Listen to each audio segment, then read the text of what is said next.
Reverend Mother knows that Maria is sincere and even devout, but her natural exuberance is difficult to restrain. So Maria is summoned to see the Reverend Mother.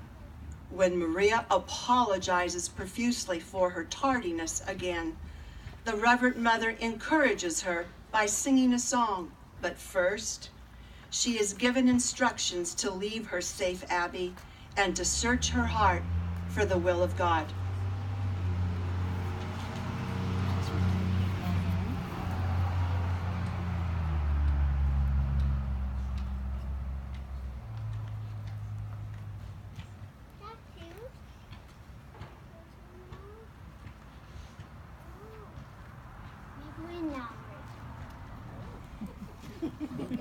Come here, my child. Sit down, Maria. Oh, Reverend Mother, I'm so sorry. I couldn't help myself. The hills were beckoning me. Oh, Maria, I haven't summoned you here for apologies. Oh, but Reverend Mother, I must. See, the sky was so blue today and everything was so green and fragrant. Oh, and the birds, Reverend Mother.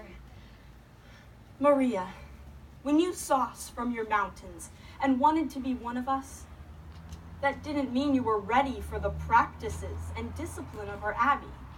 Oh, but Reverend Mother, I pray a lot, and I am learning. And Maria, what is the most important lesson you're learning? To find out the will of God and to do it wholeheartedly. There is a family that needs a governess, Captain Von Trapp. He has 7 children. 7 children? His wife died several years ago, and he has difficulty keeping a governess. Why difficulty, Reverend Mother? The Lord will show you in his own good time.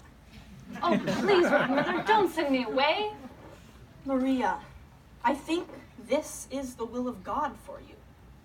And maybe when you realize what is required of you here, you will know whether or not this is for you.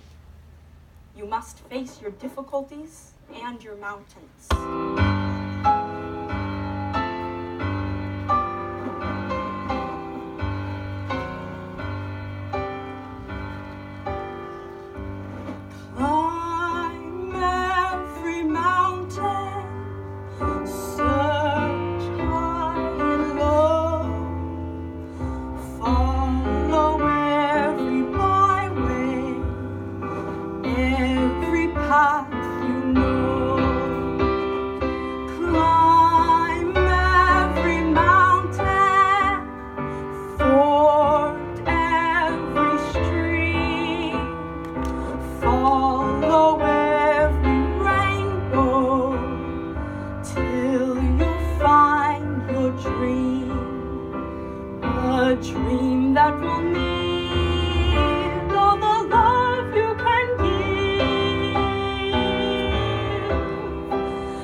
God go with you, Maria.